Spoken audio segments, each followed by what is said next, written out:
Salam, salam outsider, le débrief commence maintenant. Manchester United l'emporte 3-1 aujourd'hui face à Burnley. Je suis obligé aujourd'hui de venir et de saluer Ole Gunnar Solskjaer. Parce que Solskjaer, sincèrement, depuis, je dis bien son arrivée, il est en train de travailler. Solskjaer fait un taf qui est en train aujourd'hui de porter ses fruits. Manchester United est une équipe qui est redevenue compétitive. C'est une équipe qui joue bien. Aujourd'hui, en première mi-temps face à Burnley, tu sens que Solskjaer, il est un peu, je sais pas, conservateur. Il arrive, il se dit, c'est Burnley, ils sont chiants. Je vais jouer avec, je dis bien, deux doubles pivots, Fred et McTominay. À la mi-temps, il n'a même pas beaucoup réfléchi, il ne s'est même pas fatigué, il a sorti Fred, il a fait rentrer Edinson Cavani et la dynamique du jeu de Manchester United a totalement changé. Aujourd'hui, Ole Gunnar Solskjaer, c'est un coach, je dis bien, qui apprend et qui apprend très vite. Et sincèrement, il faut le saluer. J'ai été dur avec lui. Les fans de United qui regardent mes débriefs, ils le savent très bien. J'ai été très dur avec Ole. Mais Ole, aujourd'hui, il est en train de me convaincre parce que sincèrement, il a remis sur pied des joueurs que José Mourinho a voulu nous faire croire que c'était des tocards. Luke Shaw. Mourinho nous a dit ici que Luke Shaw c'est un gros, il est nul, tout ça. Mourinho nous a fatigués ici. Mais Luke Shaw aujourd'hui, ce qu'il est en train de montrer sur le terrain, personne ici ne pensait que Luke Shaw avait ce niveau-là. Franchement, soyons honnêtes, sincèrement. Mais Luke Shaw, il est trop fort, il est devenu trop fort en fait, il est devenu trop dangereux. Le boy, il fait des crochets, tout ça. C'est un top player quand même, Luke Shaw aujourd'hui. Donc je regarde cette équipe de Manchester United là et je me dis qu'il y a des joueurs qui étaient placardisés sous José Mourinho qui sont en train de renaître de leur sang tel un phénix. Le premier c'est Luke Shaw, le deuxième c'est qui? C'est Paul Pogba. Pogba a parlé cette semaine dans la presse. Il a dit quoi Pogba cette semaine dans la presse? Il a dit qu'avec Mourinho, il n'a pas compris. Un jour ça allait bien, un jour ça n'allait plus bien. C'est ça le problème de Mourinho. Regardez Dele Alli.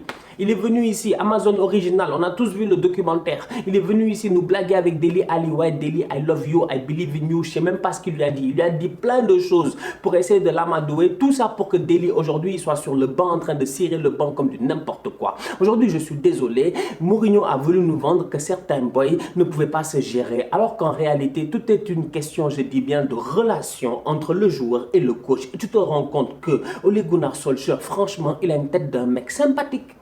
Il a l'air sympathique. Franchement, il a l'air sympathique. Quand tu le vois, il a l'air sympathique. Il se fâche jamais. Il est posé. Bah, il se fâche. Mais quand il se fâche, même quand il se fâche, tu ne le prends pas au sérieux. Il a l'air trop sympathique. Donc, tu sens qu'il s'entend bien avec ces jeunes-là. Ces jeunes-là, franchement, ils le respectent parce que Ole les respecte. Et sur le terrain, les boys le lui rendent.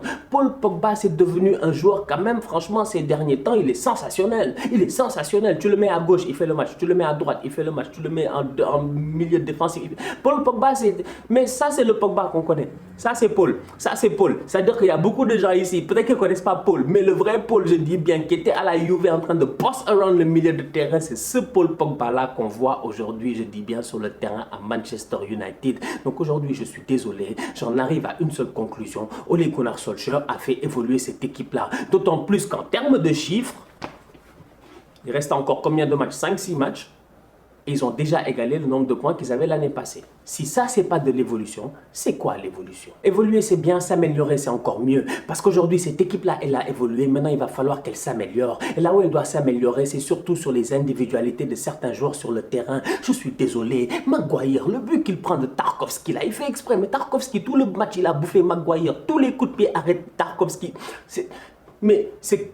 Tarkowski, Ronaldo quand même, franchement, c'est pas possible. Maguire, 1, 2, 3, grand dadé comme il est incapable de sauter, c'est pas sérieux. En plus de ça, sur le premier but, je dis bien, il laisse Wan-Bissaka sur Tarkowski. Mais c'est quoi ce switch-là? C'est quoi ce switch-là? J'ai pas compris. Aujourd'hui, c'est toi le capitaine, c'est toi le leader, mais prends tes responsabilités. Maguire doit se gérer. Donc aujourd'hui, sincèrement, quand Maguire fait des bêtises comme ça, je ne peux plus venir et attaquer Ole parce que je vois le travail de Ole. Je vois le travail de Ole et comme je vous ai dit, je suis quelqu'un d'honnête. Je peux être dur avec quelqu'un, mais si je me trompe, j'accepte mes erreurs. Parce que c'est ce que fait, je dis bien, un intellectuel. Moi, aujourd'hui, je dis Ole, il taffe. Il taffe. Maintenant, que Maguire vienne gâter son taf, ça c'est autre chose. Que Fred ne se gère pas. Parce que Fred, aujourd'hui, c'est un joueur en demi-teinte. Je ne le comprends pas. Fred, quand il était au Shakhtar, c'était un joueur de projection. Il a toujours aimé se projeter. Se projeter, aller vers l'avant, essayer de frapper, tout ça. Il est arrivé à United, on lui a dit, frère, on n'a pas besoin que tu te projettes. Il y a assez de joueurs, je dis bien, sur le terrain, 10 fois plus forts que toi,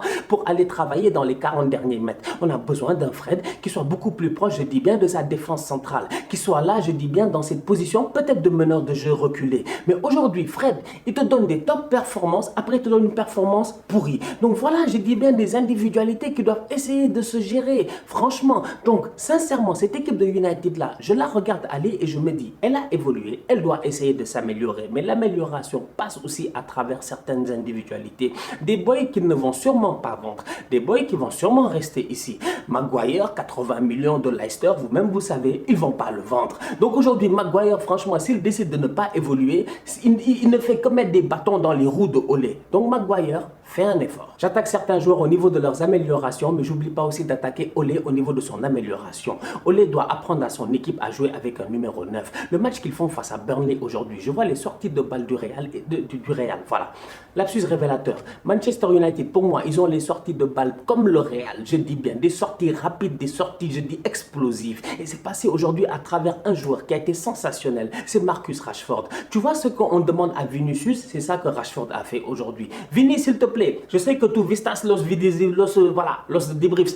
Prends le temps aujourd'hui, regarde le match de Rashford et tu vas voir ce qu'on demande de toi. Élimination directe. Mais Rashford aujourd'hui, c'était un Brésilien. Franchement, c'était un Brésilien. Et on sait très bien que le boy, c'est pas pour rien qu'il a 5 étoiles FIFA, de 5 étoiles dribble dans FIFA. C'est un top player. Mais le boy, il a dribblé les gars comme du n'importe quoi. Petit pont, tout ça. Rashford, il fait la différence. Et dès qu'il fait la différence, tu as un mouvement, je dis bien en pointe, qui est très important. C'est le mouvement de qui? De Edinson Cavani. Et c'est là où j'ai envie de dire à Ole Gunnar Solskjaer qu'il va falloir, je dis bien, qu'il s'améliore. Parce qu'aujourd'hui, Manchester United n'a pas l'habitude de jouer avec un 9. Pendant des années, ces derniers temps, vous jouez avec des Martial, des Rashford, des Greenwood, etc. En première mi-temps, Greenwood, il est sur le terrain. Et tu vois réellement que on préfère tous, je pense, Greenwood sur le côté. Franchement, on le préfère sur le côté parce que le boy, il a une capacité de percussion. Il est dangereux. Et en plus de ça, quand il rentre sur son pied, il est capable de frapper 2 pieds. Donc aujourd'hui, je regarde le mouvement de Cavani dès sa rentrée et je me dis que cette équipe de United là doit essayer de travailler, doit essayer de d'être façonné pour être capable d'utiliser un numéro 9 sur le terrain. Combien de fois Edinson Cavani a fait des appels de balles, je dis bien pertinents, on ne lui a pas donné le ballon. Franchement, tu as l'impression que l'équipe joue sans Cavani. C'est pas normal. Et pourtant, dès qu'ils incluent Cavani, les gars claquent un but. Aujourd'hui, je dis bien Cavani, c'est vrai qu'il n'est plus ce qu'il était, mais Edinson Cavani, franchement, quand tu regardes son match, ses courses et tout ça, tu sens que le gars, c'est un numéro 9. Car Cavani, c'est un grand numéro 9. Maintenant, Mason Greenwood, il est bon sur le côté. À l'avenir, peut-être qu'il va jouer en pointe. Donc Greenwood, en toute honnêteté, si j'étais Ole Gunnar Solskjaer, je mettrais Greenwood sous les ailes de Cavani. Faut qu'il apprenne de Cavani. Eh oui. Parce que Greenwood, franchement, la capacité qu'il a de finir des actions, son positionnement et tout, le boy là peut être un top numéro 9. En plus de ça, il est technique avec le ballon. Greenwood n'a rien à envier aux petits là, les Watkins, tout ça qui jouent en pointe. Franchement, quand tu regardes les boys en Angleterre, il n'a rien à leur envier. Peut-être qu'il est moins musclé, tout ça, mais avec l'âge, ça va venir. Donnez-lui quelques temps. Donc aujourd'hui, sincèrement, j'ai dit, Olé, non, franchement, bravo. Bravo, moi je suis comme ça, hein. J'ai pas de problème. Je suis un fan d'Arsenal, je suis un fan de l'OM, j'ai pas de problème. Si Paris font du taf, je vais le dire parce que c'est comme ça que tu évolues. Tu regardes les autres, tu évolues. Quand je regarde Manchester United aujourd'hui, franchement, par rapport à Arsenal, c'est vrai qu'on est tous les deux en demi-finale d'Europa League, mais on ne boxe pas dans la même catégorie. Je réitère ce que j'ai dit encore. Ole Gunnar Solskjaer fait du bon travail. L'équipe s'est améliorée. L'équipe va très très bien aujourd'hui. Il y a des joueurs qui ne se gèrent pas, mais sinon le collectif, en toute honnêteté, sur le terrain, en tout cas, ça fait plaisir. Il ne leur reste qu'une seule chose, des titres. Quand il va gagner des titres, on va dire quoi après? On va dire quoi après? On n'aura plus rien à dire sur Olé. Il lui manque que des titres. Et ça va arriver. Très belle rentrée de la part de Donny van de Beek. C'était son anniversaire aujourd'hui. Bon, quand même, il faut en parler. Hein. C'est difficile quand même. C'est un boy très talentueux. Quand il rentre comme ça, il fait des fausses talonnades, des genres de double contact et tout ça. Il fait une passe décisive pour Cavani. J'espère que l'année prochaine, quand même, il va réussir à s'imposer dans cet effectif-là. Mais encore une fois, je dis, je ne vois pas la compatibilité tactique entre Pogba, Fernandez, Van de Beek. Ça fait trop de boys porteurs de ballon sur le terrain. Écoute, il peut faire partie de la rotation, mais pour ce qu'il nous a montré à l'Ajax avec les Ziyech et les De Ligt et les De Jong, quand même, franchement, Van de Beek mérite mieux que d'être dans la rotation de Man United. La famille, on se capte très bientôt pour un nouveau débrief. D'ici là, continue à liker, continue à partager, on s'abonne. On est ensemble, on reste en santé. Tous outsiders.